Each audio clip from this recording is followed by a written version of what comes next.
Welcome back to Killer Stories. I'm your host, Bobby Holmes. This week's story was suggested by listener Anna Shaver. She wanted me to cover serial killer John Norman Collins. Some say he's the original co-ed killer. He murdered 8 young women between 1967 and 1969.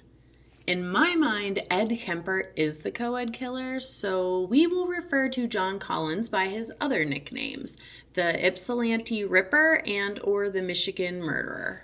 John Norman Chapman was born June 17, 1947 in Center Line, Michigan. Not long after he was born, his father left. It sounds like they were better off without him. He was an alcoholic who regularly abused his mother. This was their chance to start over, for her to find a man who would treat her right. Unfortunately, she finds a clone of asshole husband number 1, another abusive alcoholic, maybe even worse. Husband number 2 once used toddler John as a shield from a man who was threatening him with a gun. Can you imagine? That marriage barely lasted a year. In 1951, John moved to Detroit with his mother and 2 siblings. She married a man named William Collins, who adopted the 3 children as his own. At age 5, John Chapman became John Collins. I'm not sure if you caught that I called him Chapman earlier or if you just assumed I was having a Bobby moment. I'm so terrible with names. William Collins was no better than husband number 1 or 2, another raging alcoholic. John has now had 3 father figures by the age of 9, but all he's witnessed is abuse. Not one of them took the time to teach him how to play catch or ride a bike. Nothing but bad influences for an impressionable young boy. Despite his childhood, John actually thrived in high school. He was an honor student, captain of the football team, and the star pitcher in baseball. As you can imagine, being a star athlete in high school, John had no problem getting girls. But the girls he dated said that he was always angry, not just in everyday situations, but also in the bedroom. He was sexually aggressive. After high school graduation, he attended Eastern Michigan University, where he studied to be a teacher. He kept up his GPA and excelled his freshman year. John joined the Theta Chi fraternity. His sophomore year, things started going downhill. His grades tanked, and he was asked to leave the fraternity. A frat brother accused him of stealing. He got a thrill out of petty crimes, stealing not because he wanted or needed the item, purely for the excitement of it. When he was 20 years old, John met a fellow classmate named Andrew Manuel. Andrew became his partner in crime, well, as far as petty theft. Around the same time, John's sister became pregnant. One day he walked in on his sister having sex with another man, not the father of her baby. John beat the shit out of the guy that she was with. Then he turned his fist on his pregnant sister, calling her a slut. I would say he definitely has some anger issues. I mean, seriously, you catch your sister in bed with a strange man. Instead of a normal reaction of whoopsies and closing the door minding your own damn business, you beat them both and endanger the life of your unborn nephew. July 9th, 1967, 19-year-old EMU student Mary Fleszar is reported missing. An investigation was opened into her disappearance. A neighbor reported seeing her the night she disappeared walking towards her apartment. A young man driving a blue-gray Chevy was driving slowly beside her. She stopped twice to engage in conversation with the driver. They witnessed her shake her head and continue walking. An entire month goes by without any solid leads into the whereabouts of Mary Fleszar. 2 teenage boys were messing around in an abandoned farmhouse on August 7th when they stumbled upon a naked and mutilated female body. It was Mary Fleszar. She was identified using her dental records because she was already decomposing and unrecognizable. Both of her feet had been cut off above her ankles. One of her arms severed at the forearm. The other hand had the thumb and a few fingers missing. The feet, hand, and fingers were never found. Autopsy showed that Mary was badly beaten and stabbed upward of 30 times in the chest. It was too difficult to determine if she had been sexually assaulted due to the stage of decomposition. Investigators were able to tell that her body had been moved 3 times since she had been killed. The murderer dumped her body, then he returned to the site and moved her 5 feet to an open field. then again just before her discovery to move her 3 more feet.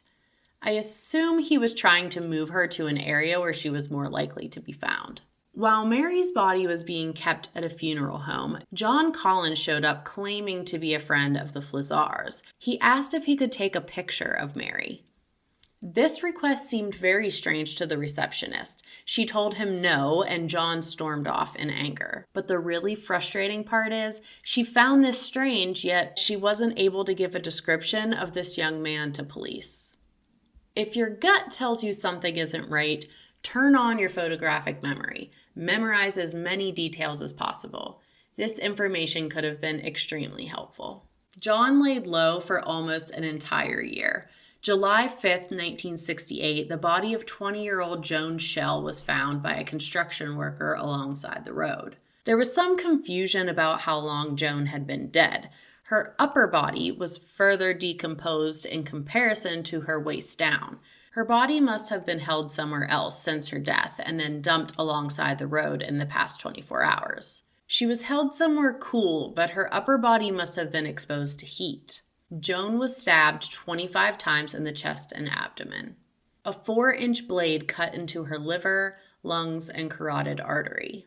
Because Joan's lower body was relatively preserved, they were able to tell that she was sexually assaulted. Her mini skirt was somehow tied around her neck. A case was opened investigating the murder of Joan Schell, and it was linked to Mary Fleszar's case. They had a lot of similarities. Both were stabbed 20 to 30 times in the chest and abdomen, and their bodies were moved from the place of death to a more discoverable area days later. Joan was last seen on June 30th when her roommate Susan walked her to the bus stop. Joan was going to visit her boyfriend, but they were late and she missed the bus. Just then, a red and black Pontiac Bonneville pulled up, and the driver asked if she needed a ride. There were 3 young men inside the car. Susan begged her not to go. Joan told her to take a chill pill and she'd call her when she got to her boyfriend's. But that call never came. Susan reported Joan missing when she didn't hear from her.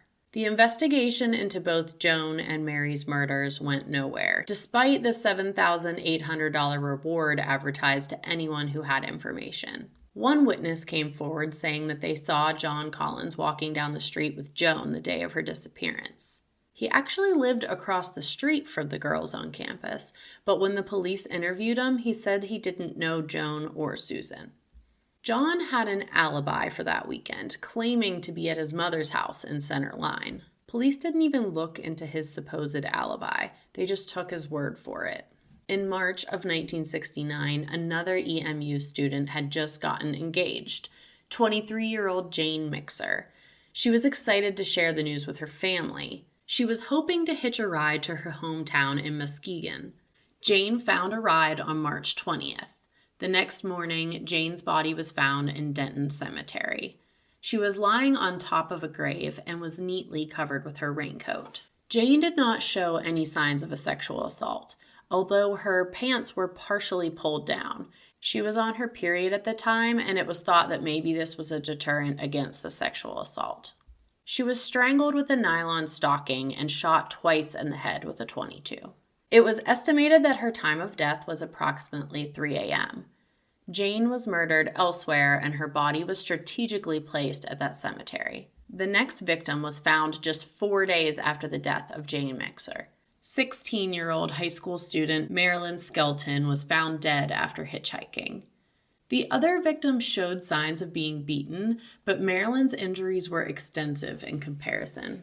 She had been whipped with a leather belt. A tree branch was used to sexually assault her, and she was beaten in the face with a heavy, blunt object.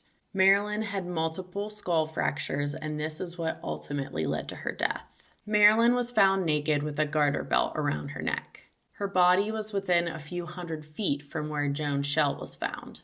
Because of this, and the fact that all these young women were found with something tied around their neck, these crimes were all linked together and referred to as the Michigan murders. The morning of April 16th, the body of the youngest victim yet was discovered lying on the side of a backcountry road. 13-year-old Dawn Basom had been strangled with an electrical cord.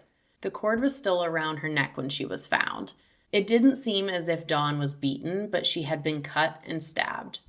Her shirt and bra had been pulled up around her neck, exposing her breasts and stomach that had been slashed. She was stabbed in the chest and genitals. 100 feet from where her body was found was an old abandoned farmhouse. Inside, investigators found more of that electrical cord and blood splattered on the walls. Dawn's case was the first where they actually found the site where the murder took place.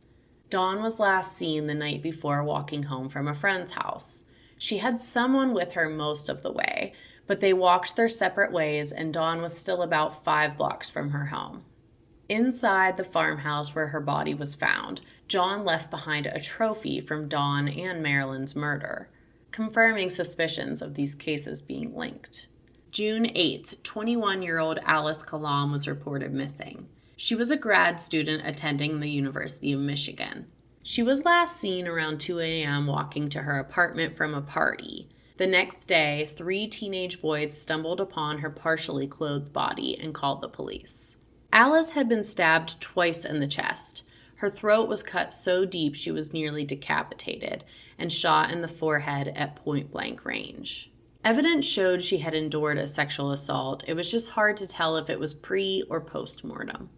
All of the previous women were lumped together as victims of the Michigan murderer, except for Jane Mixer. She was the only one to be shot. They thought that she didn't fit the same M.O. But now Alice Kalom had also been shot. All 6 women were now linked together in an investigation of the Michigan murderer.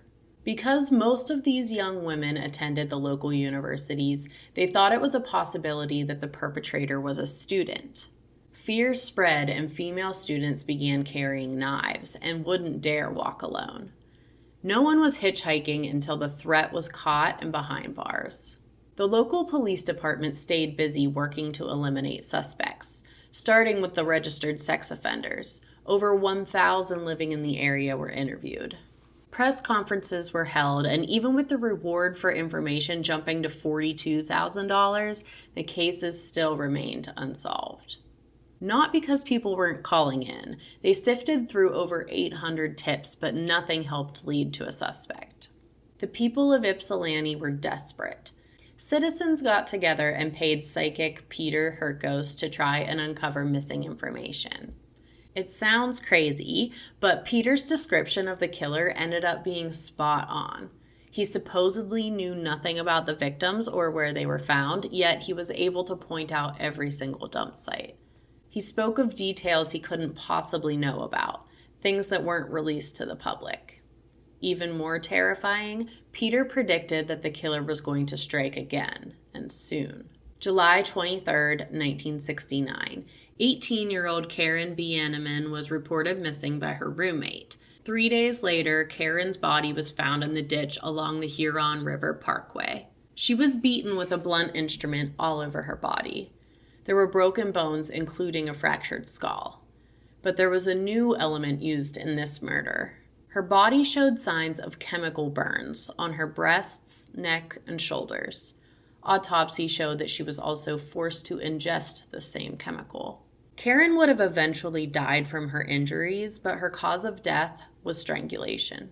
She was sexually assaulted, and then the perpetrator shoved her underwear into her vagina. The underwear had traces of semen on it and short little blonde hairs that were just about 3/8 of an inch long.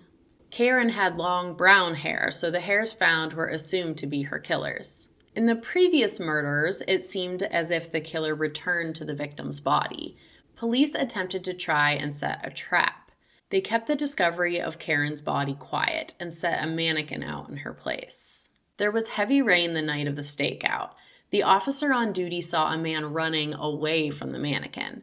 Due to the weather, he didn't see him coming, and he got away. The last sighting of Karen Bienen was at a wig shop. She made a purchase and commented to the woman at the register that she had accepted a ride from the man that's waiting outside on a blue motorcycle. He was recognized by another patron as John Collins. John had actually already been interviewed by police and eliminated as a suspect. But now that his name was brought up again, it was time to take a closer look.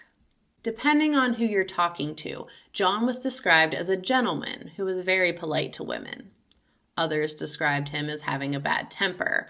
There was an accusation of rape while in college, and another woman stated that John up and left her apartment and called her disgusting when he made advances and then found out that she was on her period. John had a part-time job while he was at school.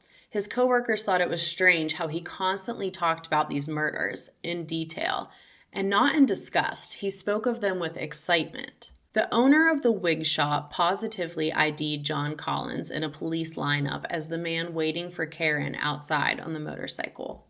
3 other girls came forward stating that they were approached and offered a ride by the same man that day.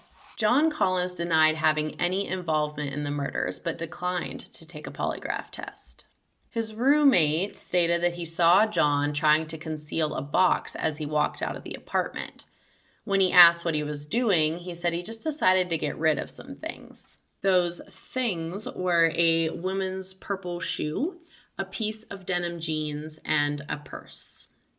The ironic thing here is that John Collins' uncle was David Leake, a state police sergeant. David and his family were on vacation when Karen Bienen went missing. John had access to the Leake home to help tend to their German Shepherd while they were gone. When they returned, David's wife noticed portions of the basement were spray painted black. The spray paint, a bottle of ammonia, and a cleaning solution were missing from their house. Apparently, things didn't click for David until he scratched at some of the black paint, exposing what seemed to be dried blood. Once he went back to work and discovered his nephew was the number 1 suspect, he knew what happened in his basement. It was used as the kill site for Karen Bienen. This made sense of the short blonde hairs that were woven into Karen's underwear. David's wife would routinely cut the children's hair in the basement. John Collins had dark hair, so this evidence was throwing off the investigators. However, now the evidence against John was piling up. He was arrested and investigators searched his apartment. Since John Collins was a petty thief, there were plenty of things to search through. But he had gotten rid of any evidence that would link him to the Michigan murders. After his arrest, police from Salinas, California, contacted the Yspsilanti police with another potential victim. 17-year-old Roxie Phillips was murdered on June 30th. Roxie spoke about John from Michigan to her friends. Her naked body was found July 13th in a ravine. She was badly beaten and strangled to death with the belt from her dress. John Collins was to be formally charged with the murder of Roxie Phillips, but that couldn't happen until he was found guilty for Karen Bienen's murder. In court, when the judge asked John Collins what he pleaded, as in guilty or non-guilty, he refused to plead anything. The judge decided to plead not guilty on his behalf. I'd be like, listen here, you little shit, if you don't plead anything, it's going through as guilty. What's the point of a trial if not to try and prove your innocence? John's court-appointed lawyer wanted to try for an insanity defense. John's mother wouldn't have her son being looked at as mentally unstable, so she hired a new attorney. Prosecutor was only charging John Collins with the murder of Karen Bienen. It was the only one with solid evidence, and they thought they stood a better chance at conviction versus coming at him with 8 murders. August 19, 1970, John Collins was found guilty of first-degree murder. He was sentenced to life in prison without the possibility of parole. As the verdict was read, John stood up and said there was a, quote, travesty of justice taking place in the courtroom today. He has filed several appeals, all of which have been rejected. He's serving his life sentence in solitary confinement at Southern Michigan Prison. Since he was already serving a life sentence, the state of California decided against extraditing him to stand trial for the murder of Roxie Phillips. Even if he was convicted, he would go right back to Southern Michigan Prison. John Collins was never formally charged with any of the other 7 murders. But things have since popped up, solidifying the fact that he is indeed the Michigan murderer, or the Yspsilanti Ripper. John changed his name back to his birth father's name, Chapman. He did several media interviews and continued to claim his innocence. To everyone's surprise, in 2005, a man named Gary Lederman was arrested for the murder of Jane Mixer. Advancements in forensics revealed his DNA was present on her stockings. So does that mean John Collins, or Chapman, was guilty of 7 murders instead of 8? Or is he innocent and telling the truth? I think there's pretty hard evidence for Karen Bienen's murder. He was positively ID'd by multiple witnesses as the man on the motorcycle waiting for her at the wig shop. Karen's blood was found in his uncle's basement, and the hair clippings from the basement were woven into the fabric of her underwear. So whether he killed 1 or 7, he's where he belongs. Thank you so much for coming back each week to listen to the show. If you would be so kind as to leave me a review on Apple Podcasts, I would greatly appreciate it. Keep sending those story suggestions to KillerStoriesPodcast@gmail.com. Follow me on Facebook, Instagram, and TikTok at Killer Stories Podcast, and I'm on Twitter at Killer Stories PC. Check out this new tank top I just ordered. Sorry for those of you listening on audio only, you can't see, but I did recently post a picture on my social media. If you want to shop for Killer Stories merch, you can find the link in the show notes. Thanks for listening. Until next time, this has been a Killer Story.